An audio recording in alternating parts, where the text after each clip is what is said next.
स्वागत है आपकी अपनी रहस्यमय कहानियों की दुनिया में हिंदी नॉवेल मास्टर पर। यहाँ हर पन्ना एक रोमांच है, हर किरदार एक पहेली और हर कहानी आपको उस सफर पर ले जाती है जहाँ कल्पनाएं अपनी सीमाएं तोड़ देती है। डिस्क्लेमर: इस चैनल की सारी कहानियां, पात्र, घटनाएं और मोड़ लेखक की कल्पना के ब्रह्मांड में जन्मे हैं।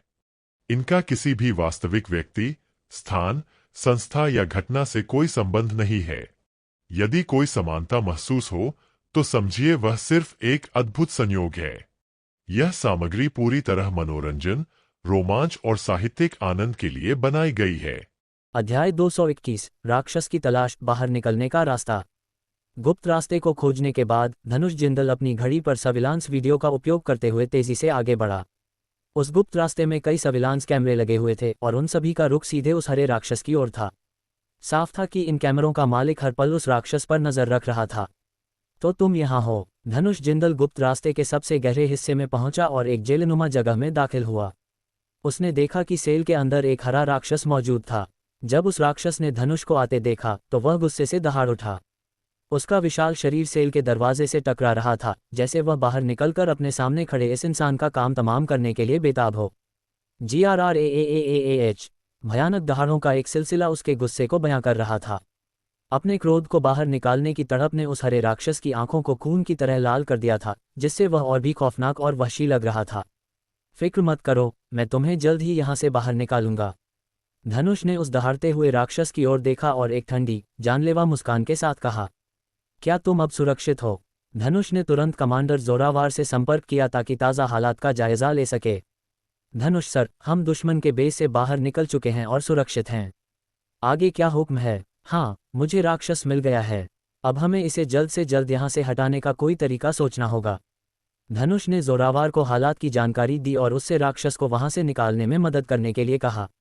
ये सुनकर कि धनुष ने इस ऑपरेशन के लक्ष्य को ढूंढ लिया है और मुख्य बेस में मची मौजूदा अफरा-तफरी को देखते हुए, जहां प्राइवेट आर्मी का सैलाब उमड़ा हुआ था और वे लगातार उन्हें तलाश रहे थे, जोरावर के चेहरे पर एक कड़वी मुस्कान आ गई। धनुष सर, हम दुश्मन के मुख्य कैंप में घुसपैठ जारी रख सकते हैं, लेकिन इस राक्षस को हिलाना बहुत मुश्किल होगा। दुश्मन के कैंप में इस वक्त कोहराम मचा हुआ है और जरा सी भी हरकत पकड़ी जाएगी। जोरावर ने जल्दी से धनुष को बाहर के नाजुक हालात के बारे में बताया। मैं समझ गया, लगता है अब सुबह होने तक इंतजार करना होगा। सुल्तान से संपर्क करो और उससे कहो कि वो काली से बात करे ताकि हम उनके गढ़ में दोबारा दाखिल हो सकें। फिर हम इस राक्षस को यहाँ से निकालने का कोई रास्ता निकालेंगे। धनुष जोरावर की मजबूरी समझ रहा था। वह स्वाभाविक रूप से इस एक राक्षस के लिए पूरी नागराज टुकड़ी को मौत के मुंह में नहीं झोंक सकता था, इसलिए उसने जोरावर को अपना फैसला सुनाया। जी सर, जोरावर ने पूरे सम्मान के साथ जवाब दिया। चलो। धनुष ने अपने सामने मौजूद उस हरे राक्षस पर एक नज़र डाली और बिना पीछे मुड़े वहां से चला गया। भले ही राक्षस उसके सामने था और बेहोश किया जा सकता था, लेकिन फिलहाल वह उसे लेकर यहां से निकल नहीं सकता था। उसे सही मौके का इंतजार करना था। धनुष वापस उस मगरूर और रहस्यमयी औरत के कमरे में लौटा। उसने देखा कि वह औरत अब भी बेचैन थी, अपने शरीर को हिलाने की कोशिश कर रही थी और खुद को बचाने के लिए संघर्ष कर रही थी। ओह, उस मगरूर औरत ने भी धनुष को वापस आते देखा। उसे उम्मीद नहीं थी कि वह इतनी जल्दी वापस आ जाएगा। वह तुरंत घबराहट में चिल्लाने लगी, जैसे कुछ समझाना चाहती हो। लगता है तुम बाज नहीं आने वाली। धनुष ने अपने सामने उस औरत को देखा। उसकी आंखों में ठंडक उतर आए और उसने धीमी आवाज में कहा, ओह। वह औरत सिर्फ इशारों में समझाने की कोशिश कर रही थी, लेकिन मुंह में कपड़ा ठूसे होने के कारण वह बोल नहीं पा रही थी। धनुष कदम दर कदम उस औरत की तरफ बढ़ा। उस औरत की आंखों में खौफ साफ झलक रहा था। वह लगातार बुदबुदा रही थी, लेकिन धनुष को उसकी एक भी बात सुनाई नहीं दे रही थी। धनुष ने उस औरत पर हाथ नहीं उठाया, बल्कि उसे दोबारा कसकर बांध दिया। उसके सामने मौजूद यह औरत महज काली की एक कठपुतली थी। उसे मारने की कोई ज़रूरत नहीं थी। उसे मारने से काली सतर्क हो सकती थी, इसलिए उसे फिलहाल जिंदा रखना ज़रूरी था। जब तक वह चुपचाप रहेगी, वह उसे कुछ नहीं करेगा। बस ईमानदारी से मेरा सहयोग करो। एक बार मेरा काम हो जाए, मैं चला जाऊंगा। अगली बार अगर तुमने चालाकी दिखाई तो मेरे पास तुम्हें मारने के अलावा कोई चारा नहीं होगा। धनुष की भारी आवाज़ उसके कानों में गूंजी। ये देखकर कि धनुष ने उसे जान से नहीं मारा, उस औरत ने तुरंत सिर हिलाया और राहत की सांस ली। धनुष ने उस औरत के बर्ताव पर संतोष जताया। फिर वह उसी के बिस्तर पर लेट गया, थोड़ा आराम करने के इरादे से। उस मगरूर औरत की आंखें फटी की फटी रह गईं जब उसने धनुष को अपने ही बिस्तर पर सोते देखा। उसकी आंखों में गुस्से की आग जलने लगी। धनुष सो नहीं रहा था, बस लेटा हुआ था। वह सोच रहा था कि काली के घर से बिना किसी की नज़र में आए कैसे निकला जाए। क्या तुम जानती हो कि यहाँ से बाहर कैसे निकलना है? धनुष को अचानक उस औरत का ख्याल आया। वह तुरंत बिस्तर से उठा और उससे सवाल पूछा। उस औरत ने धनुष की ओर देखा, फिर सिर हिलाया। धनुष ने महसूस किया कि वह सच में बाहर निकलने का रास्ता जानती है। लगता है वह भी इस जगह से भागना चाहती थी। ठीक है, अगर तुम सच में जानती हो कि यहाँ से कैसे निकलना है तो मैं तुम्हें अपने साथ ले जा सकता हूँ। मैं तुम्हारे मुंह से यह कपड़ा हटा रहा हूँ, लेकिन होशियारी मत दिखाना, वरना मुझे तुम्हें मारना पड़ेगा। धनुष ने चेतावनी देते हुए कहा। औरत ने फिर से सिर हिलाया। धनुष ने उसके मुंह से कपड़ा हटाया। वह चुपचाप सहयोग कर रही थी। आखिर उसने देख लिया था कि धनुष उसे मारने में जरा भी नहीं हिचकिचाएगा। अगर उसने शोर मचाया तो यह आदमी सीधा उसका गला रेत देगा। बताओ, यहाँ से बाहर कैसे निकलते हैं? धनुष ने उसकी आंखों में देखते हुए पूछा। लिविंग एरिया के बिल्कुल पीछे एक छोटा रास्ता है, तुम उस रास्ते से निकल सकते हो। उस औरत ने धनुष की आंखों में छिपी क्रूरता को भांप लिया था और जानती थी कि झूठ बोलने पर पकड़ी जाएगी, इसलिए उसने सच बता दिया। ठीक है, हम जाते वक्त तुम्हें साथ ले चलेंगे। उसकी बात सुनकर धनुष को यकीन हो गया कि वह झूठ नहीं बोल रही है। उसने मुस्कुराते हुए कहा, मैं यहाँ से जाना नहीं चाहती। उस औरत ने धनुष की बात सुनी और धीरे से सिर हिलाकर इनकार कर दिया। ओह, ये सुनते ही धनुष की आंखों में जानलेवा इरादे और गहरे हो गए। ड्रग लॉर्ड्स की कैद में फंसे लोग अगर भागने का मौका मिले तो बिना एक पल गंवाए निकल जाते हैं, जब तक कि वे खुद उस गैंग का हिस्सा न हों। काली ने मेरे पूरे परिवार को मार डाला। मुझे काली को मारना है और इस जगह को तबाह करना है, उसके बाद ही मैं जा सकती हूँ। उस औरत ने भी धनुष की आंखों में उमड़ती ठंडक देख ली थी। अपनी जान के डर से उसने तुरंत सफाई दी। अध्याय 222, दो राक्षस और बेस कैंप से पलायन। धनुष जिंदल ने उस मगरूर औरत की बात सुनी, उसे एक आधी अधूरी मुस्कान के साथ देखा और खामोश रहा। धनुष के तेवर देखकर वह औरत लगातार सोच रही थी कि क्या उसे जोर से चिल्लाकर किसी को मदद के लिए बुलाना चाहिए, लेकिन अंत में उसने अपनी जान जोखिम में न डालने का फैसला किया। वह चुप रही, बस धनुष को देखती रही, ये जानने के लिए कि वह अब क्या करेगा। खुद को इस पचड़े में डालना एक अच्छा विचार है, लेकिन ये तस्कर जान की बाजी लगाने वाले अपराधी हैं। तुम्हारे लिए ये सब खत्म करना बहुत मुश्किल होगा। मेरी शुभकामनाएं तुम्हारे साथ हैं, लेकिन तुम्हें बाहर निकलने तक मेरे साथ चलना होगा, क्योंकि मुझे नहीं पता कि तुम सच बोल रही हो या नहीं। ठीक है। उस औरत ने धनुष की बात सुनी और जान गई कि उसकी जान बख्श दी गई है। वह ये भी समझ गई कि अगर उसे जिंदा रहना है तो धनुष के आदेशों का पालन करना ही होगा। धनुष ने उसे खाना खिलाया। इस बार वह औरत चुपचाप बैठी रही और उसने कोई नखरा नहीं किया। जैसे ही सुबह हुई, धनुष को कमांडर जोरावर का संदेश मिला। धनुष सर, सुल्तान ने बताया है कि थाईलैंड में भी एक राक्षस मिला है और उस राक्षस को थाई सेना ने पकड़ लिया है। जोरावर ने यह खबर धनुष को दी। क्या? धनुष को यह संदेश मिलते ही वह गुप्त रास्ते में चला गया ताकि जल्दी से जवाब दे सके। यहाँ गुप्त रास्ते में भी एक राक्षस है और थाईलैंड में भी एक राक्षस मिला है। आखिर वो कौन सा राक्षस था जिसने भारत के सीमावर्ती शहर को तबाह किया था? इतने सारे राक्षस क्यों हैं? और सुल्तान की पुष्टि के बाद थाईलैंड में पकड़ा गया राक्षस बहुत कमजोर था। साफ लग रहा था कि वह पकड़े जाने से पहले काफी लंबे समय तक भागता रहा था। सुल्तान पूछ रहा था कि क्या वह उस राक्षस को थाईलैंड से वापस भेजने का कोई इंतजाम करे। जोरावर ने अपनी बात जारी रखी। धनुष ने सुना कि थाईलैंड वाला राक्षस लंबे समय से भाग रहा था और बहुत कमजोर था। उसी पल उसे यकीन हो गया कि थाईलैंड वाला राक्षस ही वह है जिसकी तलाश वे लोग कर रहे थे। लेकिन फिर इस गुप्त रास्ते वाला राक्षस कौन था? तुम सो नहीं रही थी, है ना? धनुष ने जमीन पर लेटी उस औरत की ओर देखा और कहा। उस औरत ने अपनी आंखें खोली और धनुष की ओर देखा। चूंकि यह गुप्त रास्ता तुम्हारे कमरे में है, तुम्हें पता होना चाहिए कि अंदर किस तरह के राक्षस हैं, है ना? धनुष ने उस औरत की आंखों में झांकते हुए धीरे से पूछा। धनुष की बात सुनकर वह औरत समझ गई कि उसने गुप्त रास्ते में मौजूद राक्षस को ढूंढ लिया है।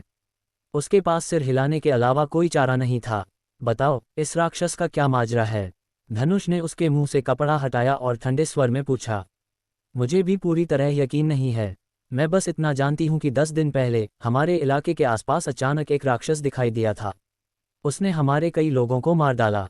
उसे पकड़ने की कोशिश में काली को भारी नुकसान उठाना पड़ा।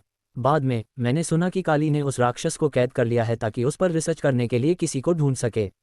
उस औरत ने अपनी याददाश्त पर जोर डालते हुए धनुष को सब बताया। लगता है हम सच में गलत जगह आ गए। उसकी बात सुनकर धनुष ने कड़वी मुस्कान के साथ सिर हिलाया। उसे उम्मीद नहीं थी कि वे गलत दिशा में आ गए हैं। जिस हरे राक्षस को वे ढूंढ रहे थे वह दरअसल सैकड़ों किलोमीटर दूर सीधे थाईलैंड भाग गया था। सुल्तान से संपर्क करो और उससे कहो कि चाहे जो कीमत चुकानी पड़े उस राक्षस को थाईलैंड से भारत भेजने का इंतजाम करे। धनुष ने तुरंत जोरावर से संपर्क किया और उसे जल्द से जल्द काम पूरा करने का निर्देश दिया। मैं तुमसे एक आखिरी बार पूछ रहा हूं, क्या तुम यहां से जाना चाहती हो? अब जब धनुष को पता चल गया था कि काली के पास मौजूद राक्षस का उनसे कोई लेना देना नहीं है तो उसका यहां रुकने का कोई इरादा नहीं था। दुश्मन के गढ़ में गहराई तक जाना बेहद खतरनाक था और अगर वह पकड़ा गया तो भारी तबाही मच सकती थी। मैं यहीं रुकूंगी और अपना बदला लूंगी। उस औरत ने धनुष का सवाल सुना लेकिन अंततः वहीं रुकने का फैसला किया। ये कहने के बाद उसने सीधे धनुष की आंखों में देखा।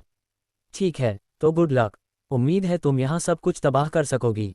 धनुष ने उसकी बात सुनकर और कुछ नहीं कहा। इसके बजाय उसने जोरावर से संपर्क किया और उनसे और बड़ा हंगामा खड़ा करने को कहा। वह निकलने की तैयारी कर रहा था। धनुष की बात सुनकर जोरावर ने अपने आदमियों को निर्देश दिया कि वे काली के हेडक्वार्टर में लगे बमों को जल्द से जल्द उड़ा दें। जब धनुष और उसकी टीम काली के हेडक्वार्टर में दाखिल हुई थी तो उन्होंने कई रिमोट कंट्रोल बम लगाए थे। इनका मकसद ही ये था कि बड़ा हंगामा खड़ा किया जाए ताकि वे आसानी से निकल सकें। अब जब वे जाने वाले थे तो इन बमों को उड़ाना स्वाभाविक था। धड़ाम धड़ाम धड़ाम, एक ही पल में पूरे बेस में धमाकों की गूंज सुनाई दी। धमाकों ने काली के पूरे बेस को हिलाकर रख दिया और अगले ही पल वहां पूरी तरह से अफरा-तफरी मच गई। मालकिन, मैं ठीक हूं, मैं अभी बाहर आ रही हूं। बाहर से अपनी फीमेल बॉडीगार्ड की आवाज़ सुनकर उस औरत ने जल्दी से जवाब दिया। उसे डर था कि कहीं बॉडीगार्ड कुछ ऐसा न कह दे जिससे धनुष सतर्क हो जाए और उसे मार दे। धनुष के माथे पर तुरंत बल पड़ गए जब उसने उस औरत को अचानक बाहर खड़ी बॉडीगार्ड को जवाब देते सुना। उसकी नज़रें और भी सर्द हो गईं। उस औरत ने भी धनुष की बदलती नज़रों को भांप लिया और उसे घूरने लगी, ये जानने के लिए कि वह आगे क्या करेगा। अगर ऐसी बात है तो तुम बाहर जाओ और सबको विला से दूर ले जाओ। बेशक, जाने से पहले मैं तुम्हारे ऊपर कुछ छोड़कर जा रहा हूँ। धनुष ने ठंडे शब्दों में उस औरत से कहा और फिर उसे संभलने का कोई मौका दिए बिना उसके शरीर पर एक टाइम बम लगा दिया। अपने शरीर पर बंधे टाइम बम को देखकर उस औरत का चेहरा पीला पड़ गया। अगर बम फट गया तो उसके परखच्चे उड़ जाएंगे।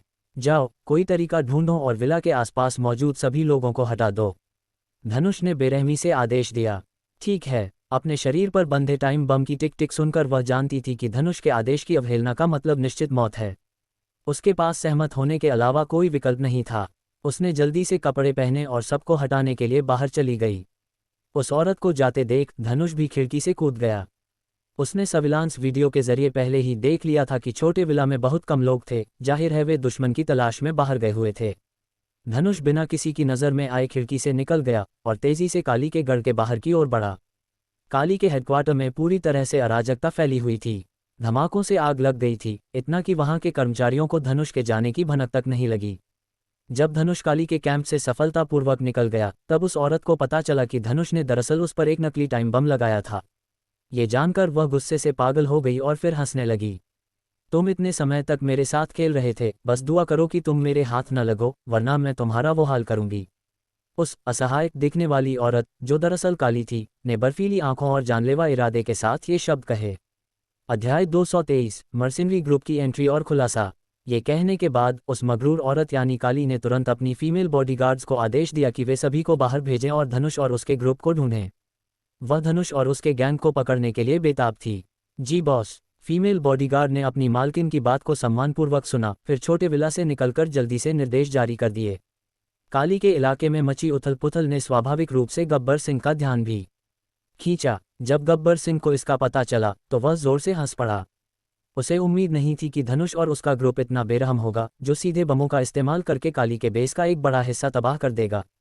गब्बर बॉस, क्या अब हमें हमला करना चाहिए? गब्बर सिंह के खास आदमी ने उससे सवाल पूछा। क्या तुम्हें अभी पूरी स्थिति पता है? गब्बर सिंह ने तुरंत अपने आदमी के सवाल का जवाब नहीं दिया, बल्कि अपने पास खड़े वफादार की ओर देखा और सवाल पूछा। पूरी जानकारी अभी साफ नहीं है। हमने बस इतना सुना है कि काली के इलाके को बम से उड़ा दिया गया है और आग ने उसके बड़े हिस्से को अपनी चपेट में ले लिया है। हमारे अंदाजे के मुताबिक काली और उसकी टीम को भारी नुकसान हुआ होगा। गब्बर सिंह के भरोसेमंद आदमी ने जल्दी से जवाब दिया और अपना विश्लेषण पेश किया। अगर ऐसा है तो चलो काली पर हमला बोलते हैं। आज के बाद से मैं इस द ट्रायंगल इलाके का एकमात्र बेताज बादशाह बनूंगा। अपने आदमी की बात सुनकर गब्बर सिंह खुशी से हंसा और तुरंत हमला करने का आदेश दिया। अब वक्त आ गया था ये तय करने का कि असली मर्द कौन है। जी बॉस। गब्बर सिंह की बात सुनकर उसके आदमी ने तुरंत मुस्कुराते हुए हामी भरी।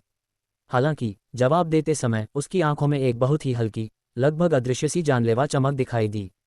सब लोग इकट्ठा हो जाओ और तुरंत काली के इलाके की तरफ चलो। गब्बर सिंह के उस खास आदमी ने तुरंत आदेश दिया और एक ही पल में सारी प्राइवेट आर्मी जमा हो गई। फिर उस आदमी की अगुवाई में सब लोग तेजी से काली के इलाके की ओर बढ़े। इस लड़ाई के बाद जो जीतेगा वही द ट्रायंगल का असली शासक बनेगा। ठीक है, मैं समझ गई। तुम्हारी मेहनत के लिए शुक्रिया। अब जब दुश्मन ने पूरी ताकत से हमला कर दिया है, तुम्हें इस मौके का फायदा उठाकर सीधे वापस आ जाना चाहिए। शुक्रिया दीदी, मैं अभी वापस नहीं आ सकता। मेरे जिंदा रहने की वजह ही मेरे परिवार का बदला लेना है। मैं अपने परिवार के लिए अपनी जान कुर्बान करने को तैयार हूँ। इसलिए मैं दीदी के लिए एक आखिरी काम करूंगा, गब्बर सिंह को पूरी तरह खत्म करना। आखिरकार गब्बर सिंह को मेरे अलावा कोई नहीं जानता। वो बहुत ही शातिर इंसान है। मेरे सिवा कोई भी असली गब्बर सिंह को नहीं पहचानता। काली और गब्बर सिंह के उस खास आदमी जो दरअसल काली का जासूस था के बीच कई बातें हुईं। उस आदमी की बात सुनकर काली खामोश हो गई। वह जानती थी कि सामने वाले ने फैसला कर लिया है। क्या तुम्हारा कोई और रिश्तेदार है? काली ने उस आदमी से सवाल किया। नहीं, मेरे पूरे परिवार को गब्बर सिंह ने मार डाला था। मैं अकेला बचा हूँ। क्या तुम्हारी कोई और इच्छा है? आपकी दरियादिली के लिए शुक्रिया दीदी। मेरी बस एक ही ख्वाहिश है कि अपने परिवार का बदला लेने के लिए गब्बर सिंह को मार डालूं। जहां तक दीदी की बात है, आपको मेरे लिए कुछ करने की ज़रूरत नहीं है। ये कहने के बाद उस आदमी ने फ़ोन काट दिया और साथ ही दूसरा मोबाइल फ़ोन निकाल लिया। मैंने तुम सबको इतने समय तक पाला है, अब वक्त आ गया है कि तुम लोग मेरे लिए अपनी जान लगाओ। उसने बस ठंडे शब्दों में कहा। ठीक है। दूसरी तरफ से एक भारी आवाज़ आई।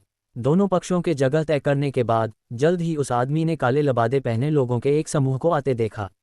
चलो, हमारा आज का मकसद गब्बर सिंह को मारना है, उसने काले लबादे वाले आदमियों के समूह से ठंडे स्वर में कहा। यह समूह तेजी से गब्बर सिंह के इलाके में दाखिल हुआ और जो भी दिखा उसे बिना किसी रहम के मौत के घाट उतार दिया। गब्बर सिंह की प्राइवेट आर्मी उसके उस खास आदमी द्वारा बताए गए रास्ते पर चलते हुए तेजी से काली के इलाके के करीब पहुंच रही थी। क्या हमारे सारे लोग तैनात हैं? काली ने अपने बगल में खड़ी फीमेल बॉडीगार्ड की ओर देखा और बेरुखी से पूछा। सब कुछ सेट है। जैसे ही दुश्मन हमारी रेंज में आएगा हम उन्हें खत्म कर देंगे। बहुत अच्छे। आज के बाद से पूरे द ट्रायंगल पर सिर्फ मेरा राज होगा। काली ने अपनी बॉडीगार्ड की बात सुनकर संतोष से सिर हिलाया और मामले को जल्द से जल्द निपटाने का निर्देश दिया। धनुष जिंदल अपनी नागराज टुकड़ी के सदस्यों के साथ तेजी से उस इलाके से निकल गया था, लेकिन जैसे ही वे काली के इलाके से बाहर निकलने वाले थे, उन्हें अचानक हथियारों से लैस एक समूह अपनी ओर आता दिखाई दिया। ये समूह कोई स्थानीय गुंडों का गिरोह नहीं था, बल्कि असली मर्सिनरी लग रहे थे। दुश्मन दिखाई दिए। धनुष और उसके समूह का सामना इन मर्सिनरी से हो गया। दोनों पक्ष तुरंत तनाव में आ गए, अपने हथियार उठा लिए और किसी भी पल एक दूसरे पर हमला करने को तैयार हो गए। इनसे पूछो, धनुष ने अपने बगल में खड़े जोरावर से कहा। वह जानता था कि मर्सिनरी ग्रुप्स की अपनी कुछ कोड भाषा होती है जिससे वह अनजान था। जोरावर ने जल्दी से सामने वाले पक्ष के साथ बातचीत की, जिससे पता चला कि वे काली को मारने आए थे।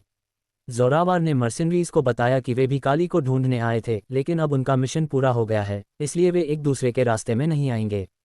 प्रभारी व्यक्ति स्वाभाविक रूप से सहमत हो गया। वे यहाँ काली को मारने आए थे, इसलिए स्वाभाविक रूप से वे कोई फालतू पंगा नहीं चाहते थे।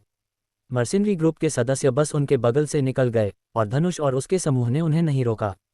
इसके बजाय वे वहीं रुके रहे और मर्सिनरीज के जाने का इंतजार किया। मर्सिनरीज एक चक्कर लगाकर निकल गए और धनुष का समूह भी तेजी से उस इलाके से निकल गया।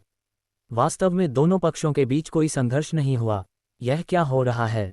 धनुष और उसका समूह अपने रास्ते पर आगे बढ़ता रहा। उनका इरादा द ट्रायंगल छोड़कर सीधे भारत लौटने का था। हालांकि जल्द ही उनका सामना एक और प्राइवेट आर्मी से हुआ। धनुष की गाड़ी को आते देख उन्होंने बिना किसी हिचकिचाहट के हमला बोल दिया। बच के। धनुष ने ये देखते ही चिल्लाया और जल्दी से आड़ ली। इनकी प्रतिक्रिया इतनी तेज कैसे? धनुष को उम्मीद नहीं थी कि काली के आदमी इतनी जल्दी प्रतिक्रिया देंगे, यहाँ तक कि उनके रास्ते को जानकर उन्हें पहले ही रोक लेंगे। इस पल धनुष के चेहरे पर गंभीरता छा गई। क्या? फीमेल बॉडीगार्ड को गब्बर सिंह के आदमियों द्वारा धनुष पर हमले की खबर तुरंत मिल गई। बॉस, गब्बर सिंह के आदमियों ने हमला शुरू कर दिया है। लगता है उनका सामना किसी और ग्रुप से हो गया है। दूसरा ग्रुप? लगता है आखिरकार तुम मेरे हाथ आ ही जाओगे। ये सुनते ही काली का चेहरा और भी सर्द हो गया और वह खुद से बुदबुदाई। हमारे आदमियों से कहो कि सीधे कार्रवाई करें और साथ ही दूसरे ग्रुप को जिंदा पकड़ लें। काली ने तुरंत आदेश जारी किया। अध्याय 224 राक्षस की रिहाई और रास्ते में मुठभेड़। आगे बढ़ो और उनका सफाया कर दो। धनुष का पारा चढ़ गया जब उसने देखा कि इस प्राइवेट आर्मी ने उन पर हमला करने की जुर्रत की। Copy that. धनुष की बात सुनते ही जोरावर और बाकी लोगों ने तुरंत हामी भरी। चूंकि इन लोगों ने उन पर हमला करने की हिम्मत की थी तो अब उन पर कोई रहम दिखाने की जरूरत नहीं थी। धनुष और उसकी टीम ने बिजली की रफ्तार से कार्रवाई की। ये प्राइवेट आर्मी न तो बहुत अच्छी तरह से सुसज्जित थी और न ही मजबूत। धनुष और उसके आदमियों ने सामने वाले दर्जनों लोगों में से आधे को जल्दी ही ढेर कर दिया, जिससे उनके पास विरोध करने की कोई क्षमता नहीं बची। ये लोग कौन हैं और ये इतने भयानक क्यों हैं? गब्बर सिंह के सैनिक भी धनुष की ताकत देखकर दंग रह गए। उन्होंने कभी उम्मीद नहीं की थी कि उसकी ताकत इतनी खौफनाक होगी। इन्हें घेरो और सबको खत्म कर दो, धनुष चिल्लाया और हर कोई तेजी से आगे बढ़ा। बिना किसी आश्चर्य के धनुष ने गब्बर सिंह के सभी सैनिकों को मौत के घाट उतार दिया, एक को भी जिंदा नहीं छोड़ा। चलो। गब्बर सिंह की आर्मी को खत्म करने के बाद धनुष और उसका समूह वहां रुका नहीं। उनके हथियार लेने के बाद वे तेजी से निकल गए। यहाँ मचे हंगामे से स्वाभाविक रूप से दूसरों का ध्यान आकर्षित होता और अगर वे बहुत धीरे चलते तो अनिवार्य रूप से गिर जाते। गब्बर सिंह के आदमियों का इतनी जल्दी सफाया हो गया। काली के आदमी भी इस वक्त वहां पहुंच गए। ये देखकर कि गब्बर सिंह के आदमी बस कुछ ही मिनटों में मारे गए, उन सब की सांसें अटक गईं और उनके चेहरों पर गंभीरता छा गई। वे समझ गए कि उनके पास ऐसी ताकत होना नामुमकिन है, यहाँ तक कि जिसे काली ने ट्रेनिंग देने में भारी निवेश किया था वह भी इतनी जल्दी यह नहीं कर सकता था।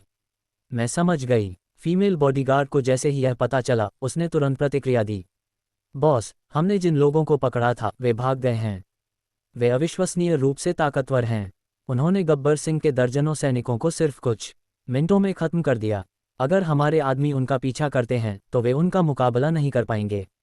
फीमेल बॉडीगार्ड ने काली को भी इस बारे में बताया। काली यह सुनकर बिल्कुल भी हैरान नहीं हुई। धनुष उसके कमरे में बिना किसी को पता चले दाखिल हो गया था और बिना किसी की नज़र में आए निकल भी गया था। वह जानती थी कि धनुष की ताकत बिल्कुल खौफनाक है और उसके अधीनस्थ उसका मुकाबला नहीं कर सकते। हालांकि उसे यह उम्मीद नहीं थी कि धनुष और उसका पूरा ग्रुप इतना शक्तिशाली होगा। उन्हें नज़रअंदाज करो और गब्बर सिंह के आदमियों को जल्द से जल्द खत्म करो। थोड़ी देर की खामोशी के बाद काली ने अपनी बॉडीगार्ड से सीधे कहा। जी बॉस। ये सुनते ही फीमेल बॉडीगार्ड ने जल्दी से आदेश जारी किया। काली के आदमियों को गब्बर सिंह के आदमियों पर हमला करने का हुक्म दिया। काली के लोग गब्बर सिंह का रूट मैप जानते थे। वे अंधेरे में थे जबकि गब्बर सिंह के लोग खुले में। गब्बर सिंह के आदमियों को जल्दी ही हार का सामना करना पड़ा। धनुष और उसका ग्रुप जिन मर्सिनरीज से मिला था वे भी सफलतापूर्वक काली के हेडक्वार्टर में दाखिल हो गए। काली के ज्यादातर आदमी गब्बर सिंह की सेना को खत्म करने के लिए बाहर गए हुए थे, पीछे केवल कुछ ही लोग बचे थे। उनकी ताकत असली मर्सिनरीज के सामने कुछ भी नहीं थी और उनका जल्दी ही सफाया हो गया। बॉस, किसी ने हमारे हेडक्वार्टर में घुसपैठ की है। उनके हथियारों और उपकरणों को देखते हुए वे असली मर्सिनरीज होने चाहिए। वे गब्बर सिंह द्वारा किराए पर लिए गए लोग होंगे। फीमेल बॉडीगार्ड ने अपने बगल में खड़ी काली से गंभीरता से कहा। हमारे जहर यूनिट के कितने सदस्य अभी भी यहाँ हैं? काली ने बॉडीगार्ड की बात सुनकर माथे पर बल डालते हुए पूछा। यहाँ केवल 7 या 8 लोग हैं। बाकी दर्जन भर लोग गब्बर सिंह को खत्म करने के लिए उस आदमी के साथ सहयोग करने के लिए उसके हेडक्वार्टर की तरफ जा चुके हैं। काली की बात सुनकर बॉडीगार्ड ने जल्दी से जवाब दिया। अंदर मौजूद राक्षस को छोड़ दो और उसे इन मर्सिनरीज को मारने दो। ये सुनते ही काली ने ठंडे स्वर में जवाब दिया। अगर ये मर्सिनरीज उसे मारना चाहते हैं तो उन्हें कीमत चुकानी होगी और वह निश्चित रूप से कोई दया नहीं दिखाएगी। जी बॉस। काली के शब्द सुनते ही बॉडीगार्ड बिना किसी हिचकिचाहट के सहमत हो गई। उसे यकीन था कि एक बार राक्षस के बाहर आने के बाद वह मर्सिनरीज का सफाया करने में सक्षम होगा। फीमेल बॉडीगार्ड ने जल्दी से राक्षस को रिहा कर दिया। जब मर्सिनरीज ने राक्षस को आते देखा तो उन्होंने स्वाभाविक रूप से उस पर गोलियां चला दीं। हालांकि उन्होंने पाया कि यद्यपि उनकी गोलियां राक्षस के शरीर को नुकसान पहुंचा सकती थीं, लेकिन वे उसके मांस को भेद नहीं सकती थीं और इसके बजाय उन्होंने राक्षस को और क्रोधित कर दिया। राक्षस गुस्से से दहाड़ा और मर्सिनरीज पर एक उन्मत्त हमला बोल दिया। मर्सिनरीज भी हमलावर राक्षस के सामने पागल हो गए। वे जानते थे कि जिंदा रहने के लिए उन्हें जान की बाजी लगानी होगी। उन्होंने राक्षस की आंखों पर अंधाधुंध फायरिंग की जो सुरक्षित थीं। जब गोलियों ने राक्षस की आंखों को भेद दिया तो वह अपने आसपास कुछ नहीं देख सका और अपने आसपास की हर चीज को हिंसक रूप से नष्ट करने लगा, इस हद तक कि कोई भी राक्षस के पास जाने की हिम्मत नहीं कर रहा था। जैसे जैसे राक्षस सब कुछ नष्ट कर रहा था उसकी आंखें धीरे धीरे ठीक हो रही थीं। ये केवल समय की बात थी कि वे पूरी तरह से ठीक हो जाएं। मर्सिनरीज को काली के विला के बारे में भी पता चल गया। फीमेल बॉडीगार्ड ने उनकी लोकेशन का पता लगा लिया, वे पकड़े गए थे। मर्सिनरीज ने विला पर हमला बोल दिया, साफ था कि वे उन्हें जाने देने का इरादा नहीं रखते थे। जल्द से जल्द यहाँ से निकलो। काली जानती थी कि वह यहाँ नहीं मर सकती। अगर वह यहाँ मर गई और गब्बर सिंह भी मारा गया तो उसने जो कुछ भी किया था वह दूसरों के लिए परोसी हुई थाली जैसा होगा। जी, ये सुनते ही फीमेल बॉडीगार्ड ने गराज से एक बख्तरबंद गाड़ी निकाली और तेज रफ्तार से उस इलाके से दूर चली गई।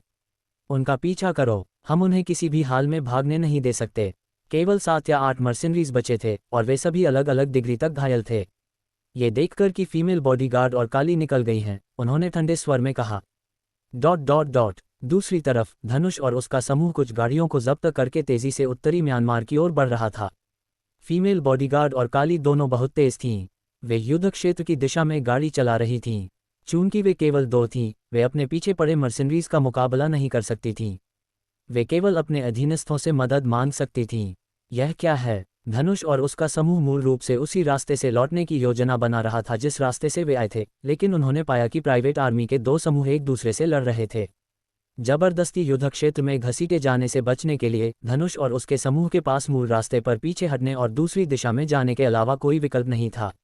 ये कौन है? जब धनुष और उसका समूह वापस लौटा तो उन्होंने फीमेल बॉडीगार्ड और काली को एक कार में आते देखा। उनके पीछे मर्सिनरी ग्रुप भी उनका गर्मजोशी से पीछा कर रहा था और उन पर लगातार फायरिंग कर रहा था। अध्याय 225 गब्बर सिंह का अंत और नए साम्राज्य का उदय।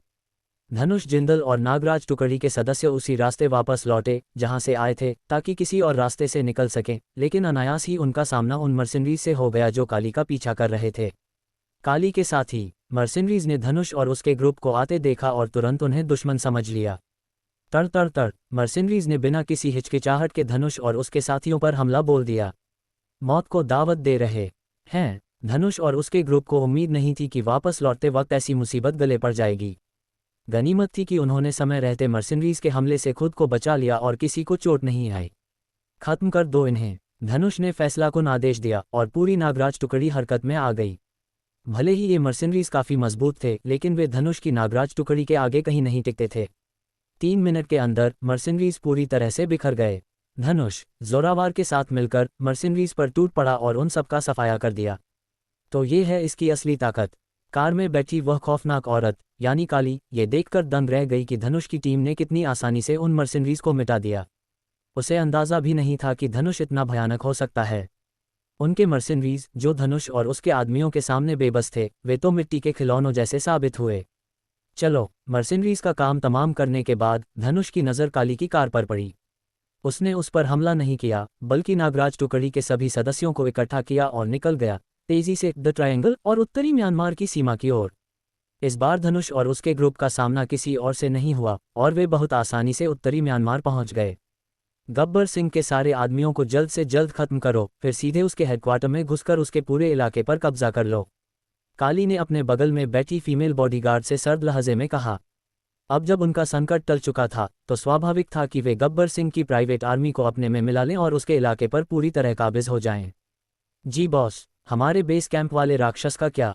काली की बात सुनकर बॉडीगार्ड ने अदब से जवाब दिया। फिर उसे याद आया कि वह हरा राक्षस अभी भी उनके बेस में था, तो वह पूछे बिना नहीं रह सकी। उसे फिर से बेहोश करो और हमारी कालकोठरी में बंद कर दो। बॉडीगार्ड के याद दिलाने पर काली को बेस कैंप वाले हरे राक्षस का ख्याल आया, जिसे वे अच्छी तरह जानते थे।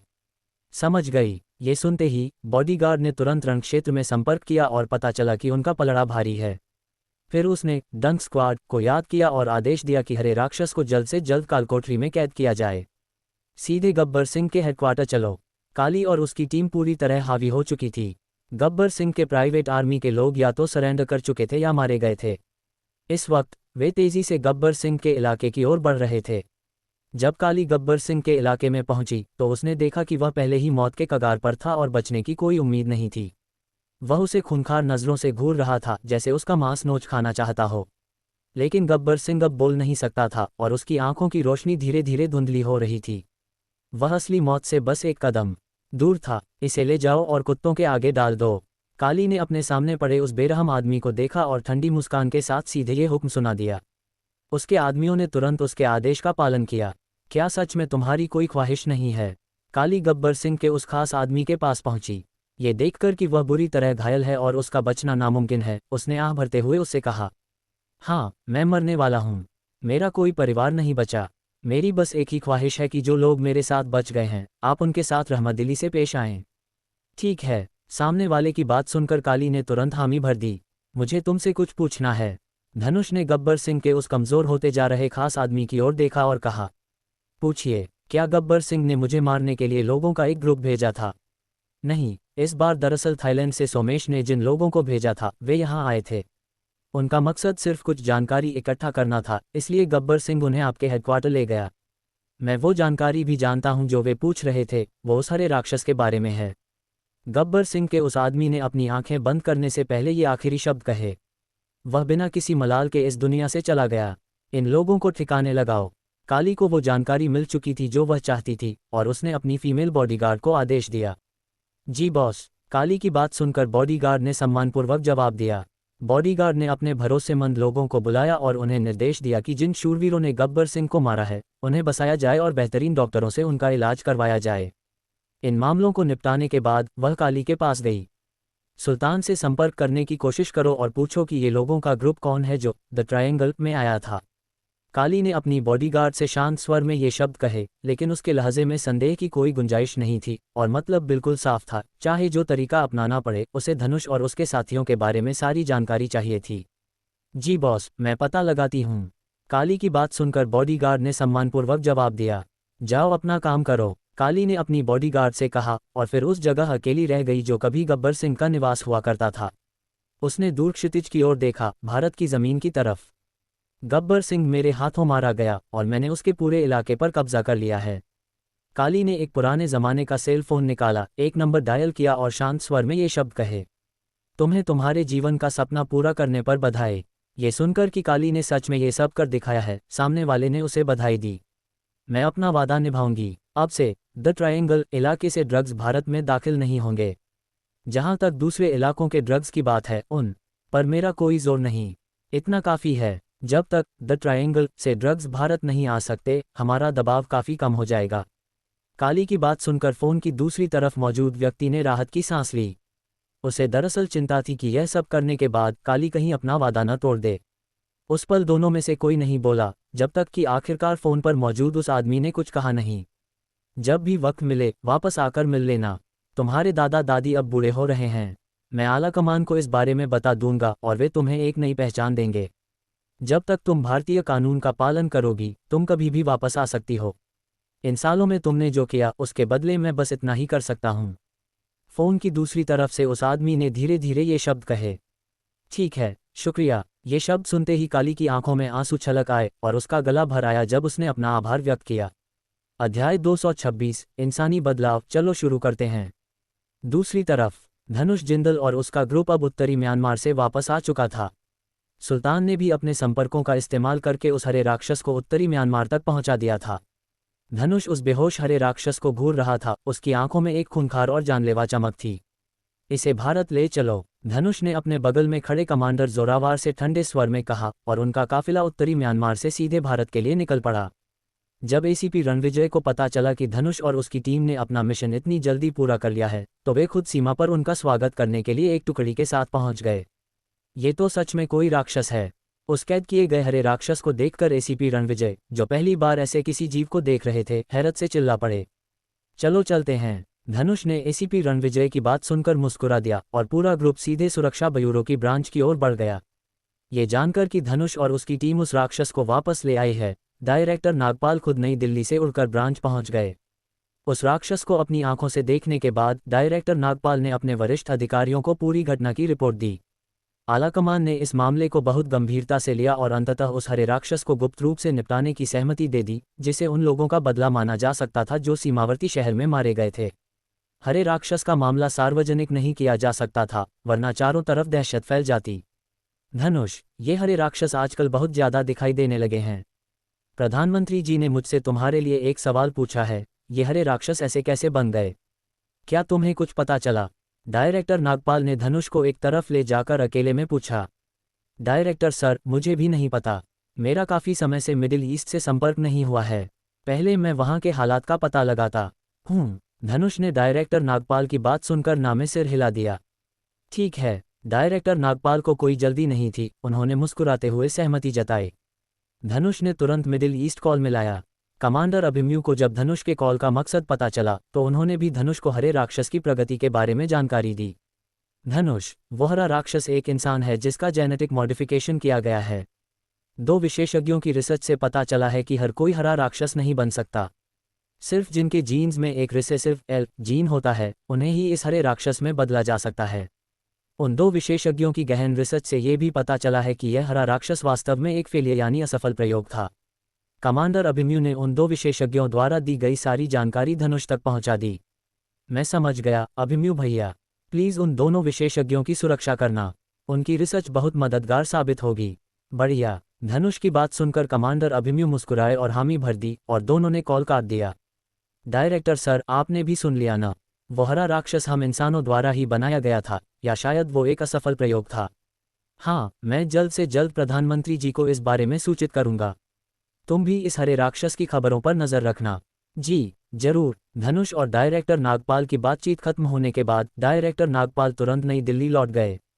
अब जब उन्हें पता चल गया था कि वो हरा राक्षस वास्तव में इंसान है तो उन्हें सतर्क रहना होगा और जवाबी कार्रवाई की तैयारी करनी होगी। साथ ही वो हरा राक्षस तो बस एक असफल प्रयोग था। क्या उस हरे राक्षस से भी ऊपर कोई और भयानक साइबोर्ग मौजूद है? उन्हें उस पर भी नजर रखनी होगी। इंसानी बदलाव पर प्रयोग करने के पीछे उस यमराज देश का असली मकसद क्या है? क्या मानवता को खत्म करना? क्या युद्ध शुरू करना? या कोई और कारण है? उन्हें जल्द से जल्द इसका पता लगाना होगा। सिर्फ यमराज देश के असली मकसद को समझकर ही वे सही तरीके से जवाब दे सकते थे। डायरेक्टर नागपाल नई दिल्ली लौट गए और धनुष ने भी वह जगह छोड़ दी। वह काफ़ी समय से मुंबई वापस नहीं गया था और उसका इरादा अब घर जाकर हालात देखने का था। धनुष वापस मुंबई लौट आया। कमांडर जोरावर और उसके साथी अपनी अपनी पोस्ट पर लौट गए और अपना काम बखूबी करने लगे। एसीपी रणविजय ने दरअसल धनुष के साथ मुंबई जाकर शहर घूमने का प्लान बनाया था। आखिर पिछले 1-2 सालों में अनगिनत लोग मुंबई आए थे और उन्होंने यहाँ की नाइट लाइफ और स्टाइल की तारीफ की थी, जिससे यह एक बहुत लोकप्रिय टूरिस्ट शहर बन गया था। मुंबई ने भी इस ट्रैफिक का फायदा उठाया और तेजी से विकास कर रहा था।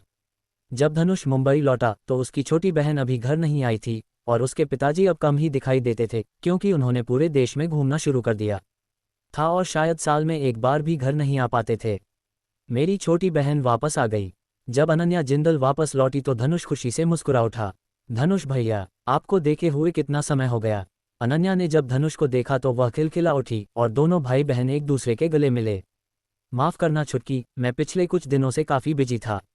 तुम्हारे कॉलेज एंट्रेंस एग्जाम खत्म होने के बाद तुम्हारा भाई तुम्हें घुमाने ले जाएगा। धनुष ने अनन्या की बात सुनकर उसके सिर पर हाथ फेरा और मुस्कुराते हुए कहा, ठीक है भैया। धनुष की बात सुनकर अनन्या ने खुशी खुशी हामी भर दी। वक्त का पहिया घूमता रहा। देखते ही देखते आधा महीना बीत गया। अनन्या के कॉलेज एंट्रेंस एग्जाम भी खत्म हो गए। जब अनन्या ने अपनी परीक्षा खत्म की तो उसे अपने नतीजों पर पूरा भरोसा था और उसे यकीन था कि उसका एडमिशन किसी टॉप कॉलेज में हो जाएगा। धनुष अनन्या के आत्मविश्वास को देखकर मुस्कुरा दिया। छुटकी, अब कहाँ घूमने का प्लान है? धनुष ने अनन्या की ओर देखा और पूछा। भैया, मैं कहीं भी जाने के लिए तैयार हूँ। ठीक है, अब जब एग्जाम खत्म हो गए हैं तो तुम्हारे पास बहुत छुट्टियां हैं। चलो, तुम्हारा भाई तुम्हें दुनिया घुमाता है। अनन्या की बात सुनकर धनुष हंस पड़ा। शाम को अनन्या के एग्जाम खत्म होने की खुशी में धनुष ने सना खान, करण ओबरॉय और बाकी लोगों को जश्न मनाने के लिए बुलाया। थैंक यू सब लोगों को। अनन्या भी बहुत खुश थी और धनुष ने उस दिन उसे थोड़ी ड्रिंक करने की इजाज़त दे दी। सबने खाने का बहुत लुत्फ़ उठाया। अनन्या को शराब चढ़ गई और अंत में सना खान और दीपिका को उसे घर तक सहारा देकर ले जाना पड़ा। ओए धनुष, अनन्या को कहाँ ले जाने का प्लान है? क्या तुम्हारे पास साथ चलने का टाइम है? धनुष ने करण ओबरॉय की बात सुनी, उसकी ओर देखा और मुस्कुराते हुए पूछा। वही तो, दीपिका भी कुछ समय के लिए ब्रेक लेने का सोच रही है। हम लोग रिलैक्स होने के लिए बाहर घूमने का प्लान बना रहे हैं। जब तुम अपनी बहन को ले जा ही रहे हो तो हम सब साथ ही क्यों न चलें? ठीक है, फिर मैं तुम्हें कांटेक्ट करूंगा। धनुष ने करण की बात सुनकर मुस्कुराते हुए सहमति दी और दोनों हॉटपॉट रेस्टोरेंट से एक साथ निकले। वे दोनों साथ में धनुष के विला वापस आए और करण ने स्वाभाविक रूप से विला में ही रुकने का फैसला किया। सना खान को इस दौरान कुछ अन्य कार्यक्रमों में शामिल होना था, इसलिए वह धनुष और अन्य लोगों के साथ उनके ग्लोबल टूर पर नहीं जा सकती थी।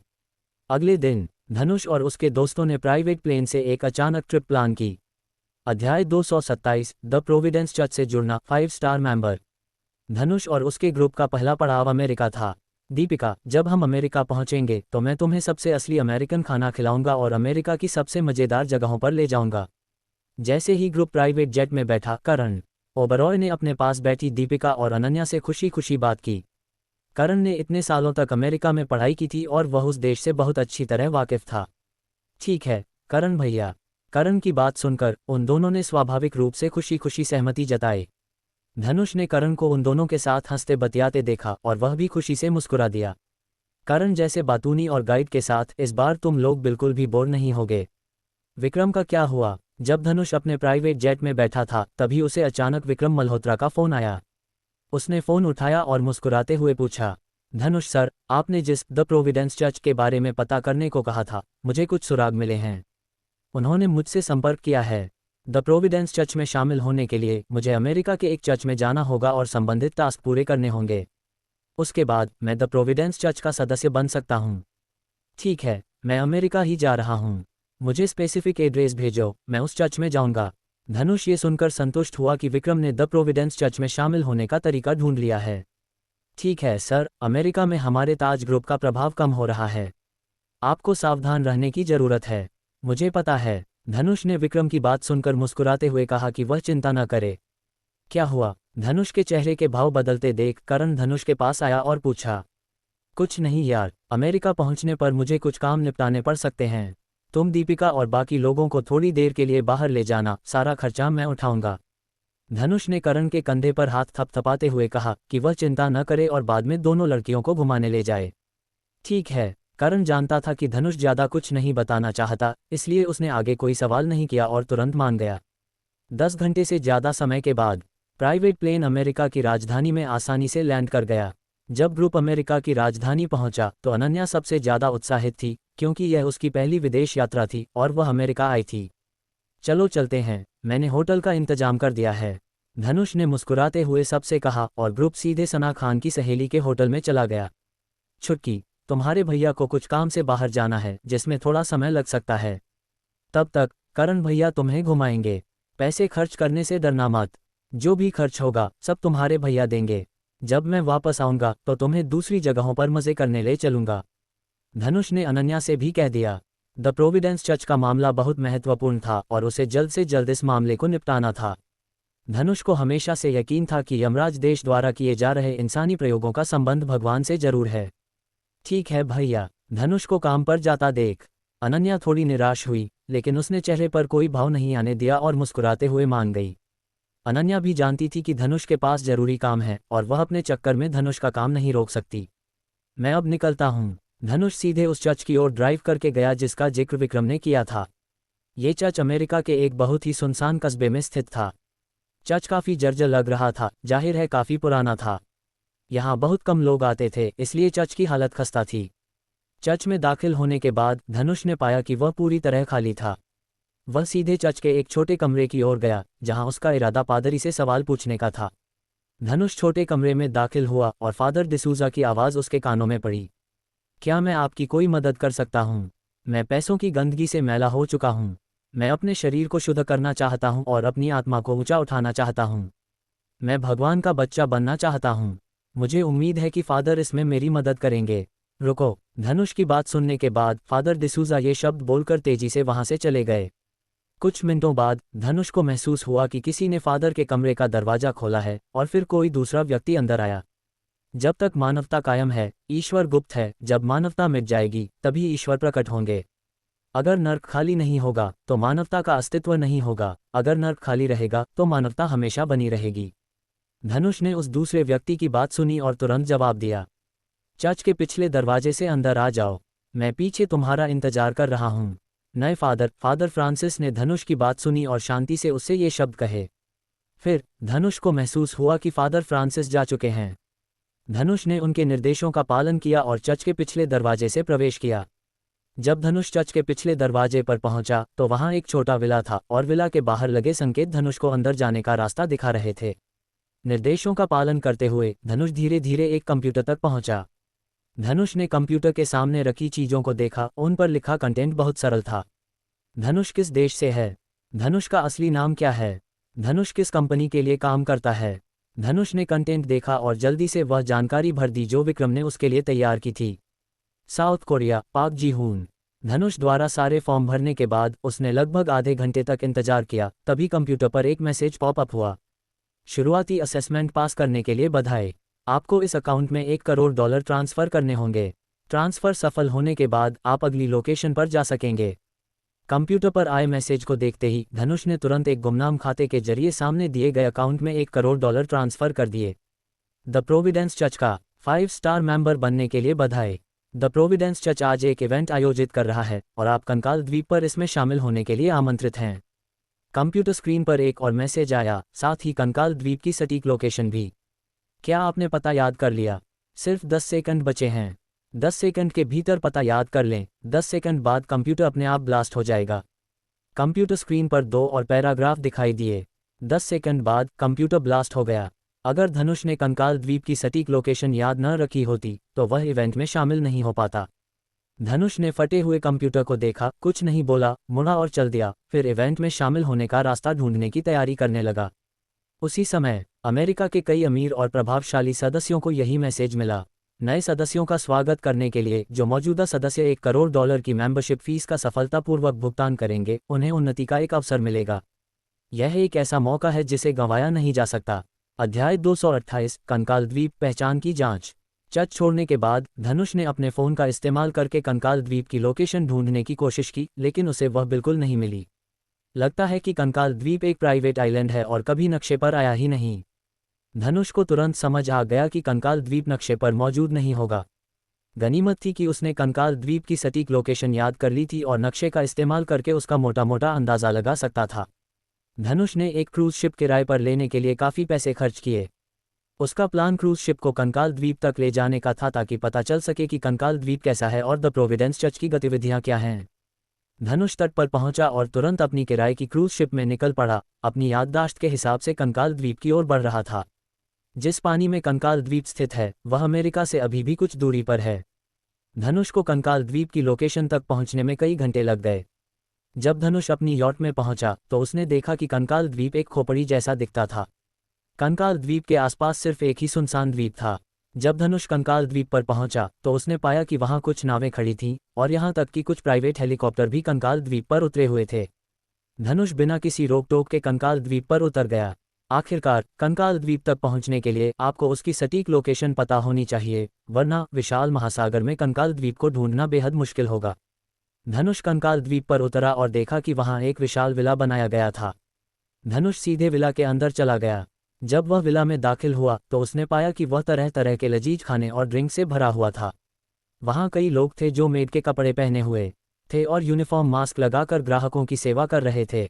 कुछ पुरुष और महिलाएं इवनिंग गाउन या सूट में अलग अलग आकार के मास्क पहने हुए ड्रिंक्स हाथ में लिए हंसते बतियाते हुए दिखाई दे रहे थे। जाहिर है ये लोग द प्रोविडेंस चर्च के सदस्य थे जिन्हें इवेंट में आमंत्रित किया गया था। माननीय अतिथि, कृपया मेरे साथ आएं। जब धनुष विला में दाखिल हुआ तो उसने मास्क नहीं पहना था। मेड के कपड़ों में एक महिला तेजी से धनुष के पास आए और आदरपूर्वक बोली, ठीक है, शुक्रिया। धनुष ने अपने सामने खड़ी मेड से कहा। धनुष की बात सुनकर मेड थोड़ी हैरान जरूर हुई, लेकिन उसने कुछ कहा नहीं। इसके बजाय वह धनुष को तेजी से एक कमरे की ओर ले गई। जब धनुष कमरे में पहुंचा तो उसने पाया कि कमरे में कोई और नहीं था। मेड ने कमरे से जल्दी से एक बिल्कुल नया सूट और एक बदसूरत सा मास्क निकाला और धनुष को थमा दिया। माननीय अतिथि, ये 2 चीज़ें आपकी हैं। आप सूट अपने साथ ले जा सकते हैं, लेकिन आपको मास्क हर समय अपने पास रखना होगा।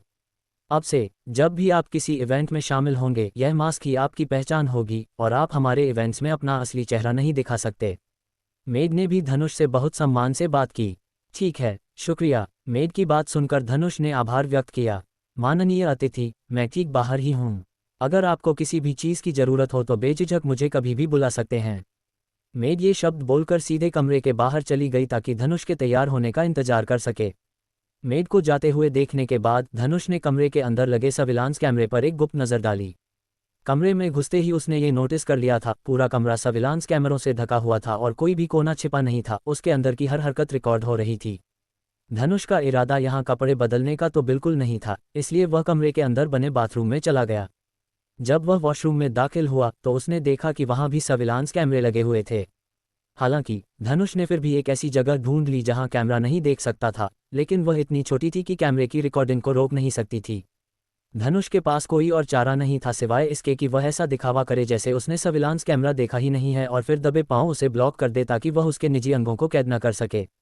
जब धनुष ये सब कर चुका तो अचानक उसने देखा कि उसका फ़ोन वाइब्रेट हुआ और फिर उसे पता चला कि कोई हैकर उसकी असली पहचान चुराने की कोशिश कर रहा है।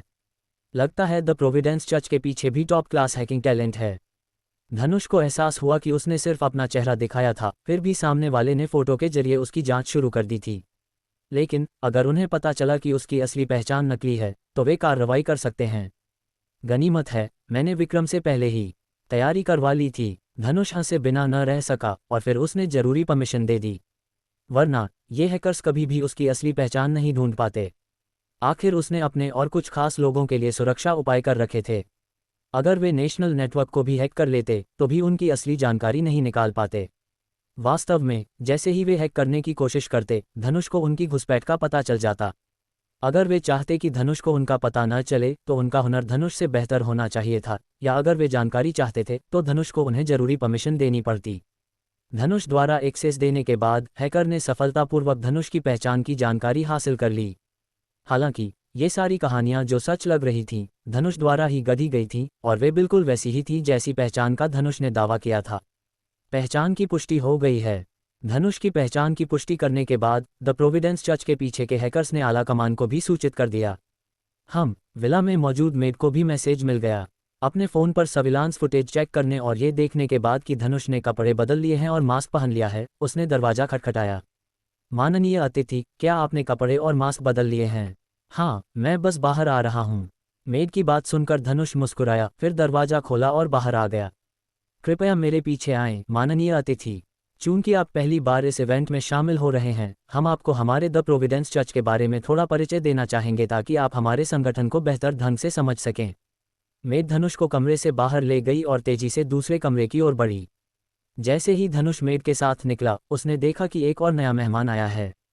ये यहाँ कैसे हो सकती है? धनुष ने नए मेहमान पर नज़र डाली और उस घमंडी और रईस महिला को यहाँ पाकर हैरान रह गया जिससे वह काली के साथ मिला था। उसके माथे पर शिकन आ गई। उसने उम्मीद नहीं की थी कि वे यहाँ मिलेंगे। वीआईपी को क्या हुआ? मेड ने धनुष की असामान्य चिंता को नोटिस किया और उससे सवाल पूछा। कुछ नहीं, बस रास्ता दिखाओ। धनुष ने तुरंत प्रतिक्रिया दी और मेड की ओर देखकर मुस्कुराया। जल्द ही वे भविष्य की तकनीक से भरे एक कमरे में पहुंच गए। जब मेड धनुष को यहाँ ले आई तो वह स्वाभाविक रूप से कमरे से चली गई, धनुष को यहाँ अकेला छोड़ दिया। अध्याय 229, उन्नति प्राप्त करना, कंपनी दान करना। मेड के जाने के बाद धनुष कमरे में अकेला रह गया। तकनीकी रूप से उन्नत कमरा तेजी से रोशन हो गया और पल भर में धनुष के सामने एक विशाल स्क्रीन दिखाई दी। स्क्रीन पर तेजी से कई संदेश दिखाई दिए। इन संदेशों में धनुष का नकली नाम, पता, उम्र और पिछले कुछ वर्षों की उसकी उपलब्धियां शामिल थीं। स्क्रीन पर दिखाई दे रही कहानियों को देखकर धनुष हंसे बिना न रह सका। द प्रोविडेंस चर्च के हैकर्स काफ़ी हुनरमंद हैं, उन्होंने इतनी जल्दी उसकी सारी जानकारी निकाल ली। भगवान हर जगह हैं, भगवान आपके बारे में सब जानते हैं। जब तक आप भगवान के प्रति वफादार हैं, आप जो चाहे पा सकते हैं, यहाँ तक कि अमरता भी। जब स्क्रीन से सारी जानकारी गायब हो गई तो एक ब्रेन वॉश करने वाला संदेश तेजी से दिखाई दिया। मैं अपना सब कुछ देने को तैयार हूँ। धनुष ने स्क्रीन पर लिखे शब्दों को देखा। उसकी आंखों में एक अजीब सी दीवानगी थी और वह उत्साह से बोला, बढ़िया। स्क्रीन पर एक शब्द दिखाई दिया जो स्पष्ट रूप से धनुष की प्रतिक्रिया से संतुष्टि दिखा रहा था। धनुष मन ही मन हंसा। ये देखना चाहता था कि सामने वाले के पास और क्या चालें हैं। अब आपके पास एक मौका है। अगर आप 10 करोड़ डॉलर दान करते हैं तो आप हमारे द प्रोविडेंस चर्च के 4 स्टार मेंबर बन सकते हैं। आप कंपनी के आधे शेयर दान करके हमारे द प्रोविडेंस चर्च के 3 स्टार मेंबर बन सकते हैं। जब तक आप कंपनी के सारे शेयर दान करते हैं, आप हमारे द प्रोविडेंस चर्च के 2 स्टार मेंबर बन सकते हैं। स्क्रीन पर 3 और संदेश आए जिनका मतलब बहुत साफ था, वे धनुष की सारी संपत्ति हड़पना चाहते थे। बदले में मुझे क्या मिलेगा? धनुष ने उन 3 पैराग्राफ को देखते हुए माथे पर शिकन डाली और शांति से पूछा। अगर आप 10 करोड़ डॉलर दान करते हैं तो आप साल में एक बार हमारे द प्रोविडेंस चर्च द्वारा दिए गए उन्नति के अवसर का आनंद ले सकते हैं। जब तक आपके पास उन्नति के पर्याप्त अवसर हैं, आप हमेशा जीवित रह सकते हैं। यदि आप कंपनी के आधे शेयर दान करते हैं तो आप हर साल हमारे द प्रोविडेंस चर्च द्वारा दिए गए आध्यात्मिक उत्थान के 2 अवसरों का आनंद ले सकेंगे और आप हमारे द प्रोविडेंस चर्च द्वारा आयोजित गतिविधियों में भी भाग ले सकेंगे। जब तक हम कोई इवेंट आयोजित करते हैं आप हर चीज़ का आनंद ले सकेंगे। जब तक आप कंपनी के सभी शेयर दान करते हैं आप हमारे द प्रोविडेंस चर्च द्वारा दिए गए उन्नति के 3 अवसरों का आनंद ले सकेंगे और आपको हमारे द प्रोविडेंस चर्च की मदद भी मिलेगी। जब तक आप हमारे द प्रोविडेंस चर्च को धोखा नहीं देंगे आप नई दुनिया के मालिकों में से एक बन जाएंगे। स्क्रीन पर मौजूद सामग्री धनुष का ब्रेन वॉश करती रही। मैं कैसे यकीन करूं कि मैं उन्नति प्राप्त कर सकता हूं? मैं कैसे मान लूं कि मुझे अमरता मिल सकती है? धनुष ने स्क्रीन पर लिखे शब्दों को देखा, उसका उत्साह कम नहीं हुआ था, फिर भी उसने अपनी तर्कशक्ति बनाए रखी और पूछा, तुम्हें जल्द ही पता चल जाएगा। ये संदेश स्क्रीन पर आया और जल्द ही बाहर खड़ी मेड को संदेश मिला और वह सीधे कमरे में आ गई।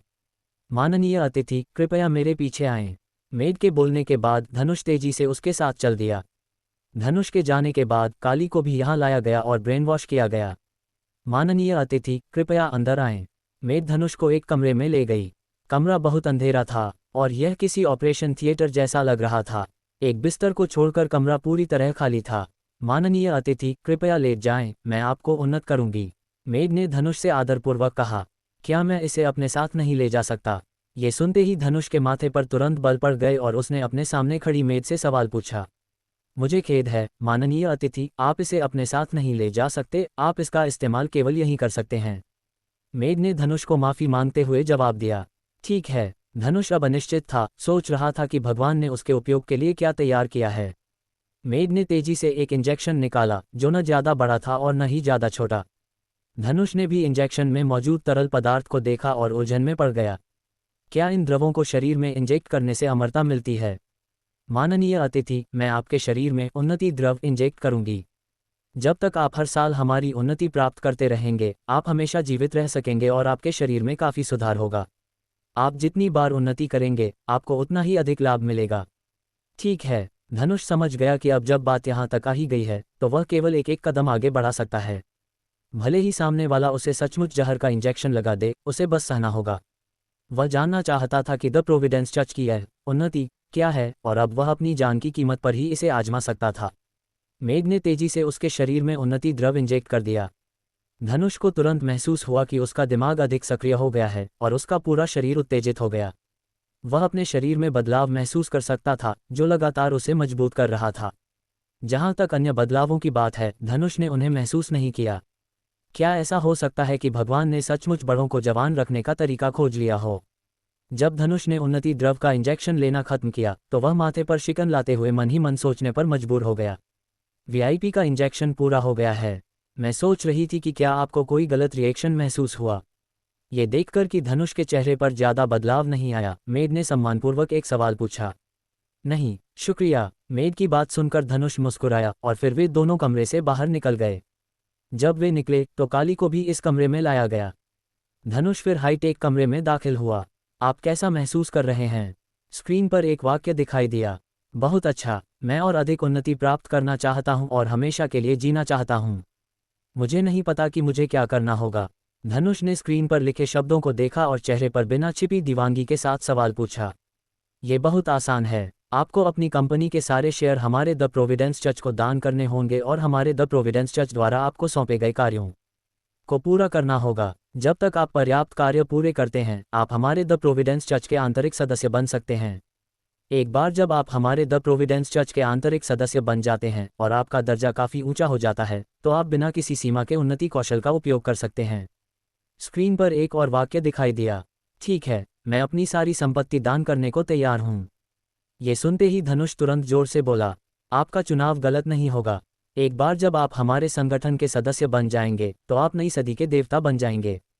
एक नई दुनिया। धनुष ने स्क्रीन पर नई दुनिया के बारे में देखते हुए माथे पर शिकन डाली।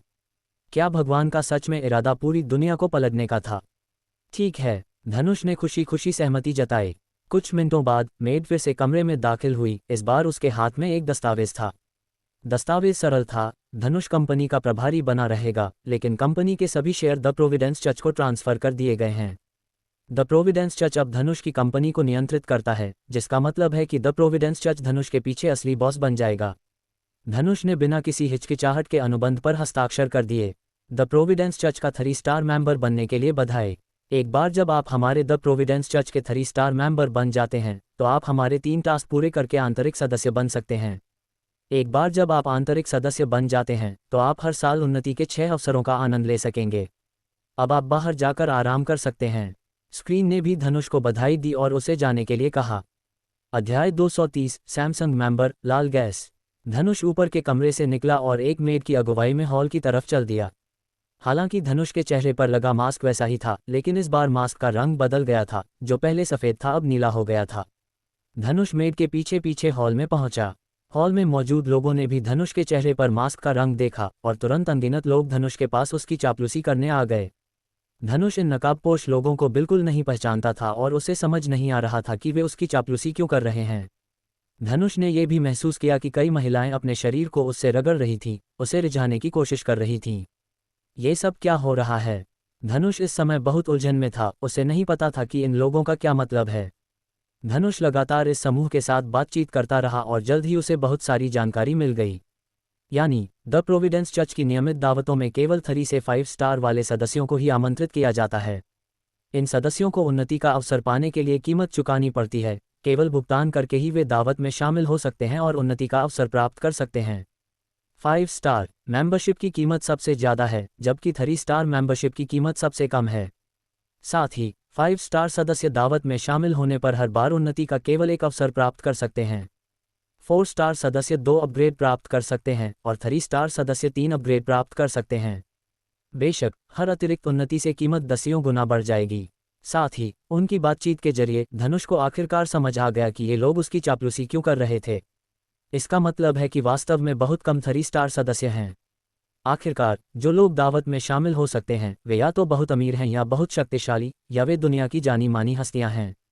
हालांकि वे बहुत अमीर हैं, लेकिन 3 स्टार सदस्य बनने के लिए किसी को 10 अरब की संपत्ति वाली कंपनी का मालिक होना चाहिए और पूरी कंपनी को द प्रोविडेंस चर्च को दान करना होगा।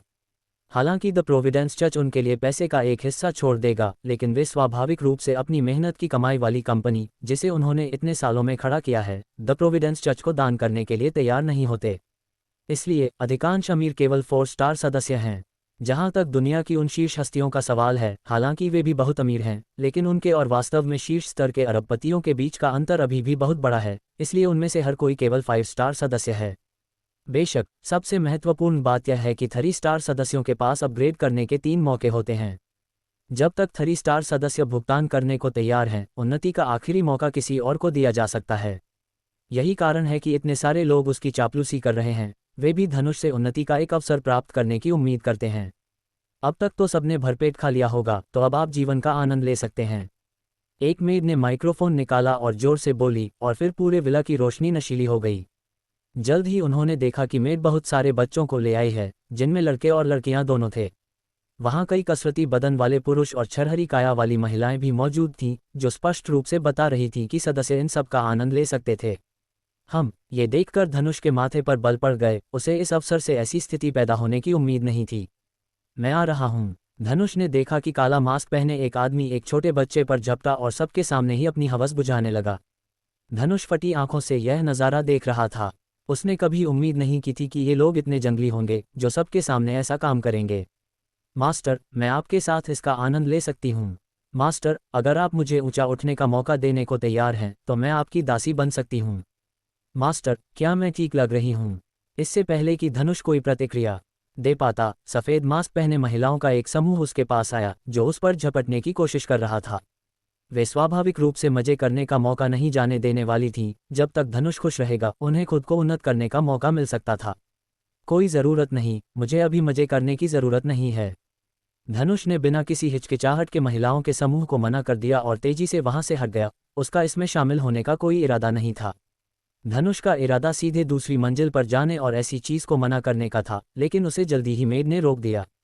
मुझे बहुत खेद है माननीय अतिथि, यह एक भव्य दावत है। यदि आपकी रुचि नहीं है तो आप केवल हॉल में ही रह सकते हैं। जब दावत खत्म हो जाएगी तो हम आपके लिए उच्च स्तर पर चढ़ने का दूसरा अवसर व्यवस्थित करेंगे। मेड ने धनुष की ओर सम्मानपूर्वक देखा और कहा, ठीक है। ये सुनकर धनुष ने माथे पर शिकन डाली और गंभीर चेहरे के साथ जवाब दिया। उसने उस मेड को देखा जो उसे रोकने की कोशिश कर रही थी, लेकिन अंततः उसने कोई कदम नहीं उठाया। वह यहाँ तक आ गया है, उसे द प्रोविडेंस चर्च के बारे में सब कुछ जानना है और अभी उसे ये सब सहन करना होगा। धनुष हॉल के एक कोने में गया और वहाँ इंतजार करने लगा। जब धनुष यहाँ पहुंचा तो उसने देखा कि एक और महिला भी वहाँ थी। धनुष और उस महिला की नज़रें मिलीं। हालांकि उन्होंने मास्क पहन रखे थे, लेकिन वे अपनी आंखों के जरिए एक दूसरे के साथ एक जाना पहचाना एहसास महसूस कर सकते थे। यह आदमी उस कमीने जैसा दिखता है। काली ने धनुष की नज़रों को महसूस किया और मन ही मन सोचने से खुद को रोक नहीं सकी। क्या ये वही घमंडी और रईस महिला है? धनुष ने भी माथे पर बल डाले और उस अलग थलग और शानदार महिला को देखा। वह जानता था कि वह भी इस जगह के बारे में जानती है, इसलिए वह इस तरह सोच रही थी। धनुष उस घमंडी और रईस महिला के पास गया। उसका इरादा ये पूछने का था कि वह कौन है। सर्र सर्र सर्र। जैसे ही धनुष उस महिला के पास पहुंचा, उसके शरीर के अंदर अचानक थोड़ी सी धुंध दिखाई दी। इतनी रोशनी में वह धुंध नजर नहीं आ रही थी, इसलिए किसी ने उस पर ध्यान नहीं दिया। हालांकि धनुष ने उस गैस को सूंघ लिया था। उसने सोचा कि इस अजीब जगह पर कुछ भी हो तो कोई आश्चर्य की बात नहीं होगी। क्या हम एक दूसरे को जानते हैं? धनुष काली के पास गया और शांति से उससे सवाल पूछा। मैं भी यही सवाल पूछना चाहती हूँ। काली की ठंडी आवाज़ भी धनुष के कानों तक पहुंची। तुम, गोल्डन ट्रायंगल वाली वो औरत। धनुष ने उस जानी पहचानी ठंडी आवाज़ को सुना और तुरंत पहचान गया। वह अपने सामने खड़ी महिला को गौर से घूरने लगा। तो तुम हो? काली को अब पता चल गया था कि धनुष वास्तव में कौन है और उसकी आंखों में एक ठंडी चमक आ गई। जब धनुष और काली ने एक दूसरे को पहचाना तो उन दोनों के माथे पर अचानक शिकन आ गई, क्योंकि उन्हें अपने पेट के निचले हिस्से में जलन महसूस हुई। ये क्या है? कुछ गड़बड़ है। धनुष को तुरंत एहसास हुआ कि वह जो गैस अंदर ले रहा था उसमें कुछ गड़बड़ थी, जिससे उसे यह रिएक्शन हो रहा था। ये जानबूझकर किया गया था। काली का शरीर धनुष जितना मजबूत नहीं था और इस समय उसकी आंखें पहले ही धुंधला चुकी थीं। धनुष की ओर उसकी नज़रों में एक तलब पैदा हो गई थी। लानत है! ये नज़ारा देखकर धनुष के चेहरे का रंग उड़ गया। उसने कभी सपने में भी नहीं सोचा था कि द प्रोविडेंस चर्च यहाँ मौजूद हर किसी को संबंध बनाने के लिए मजबूर करेगा।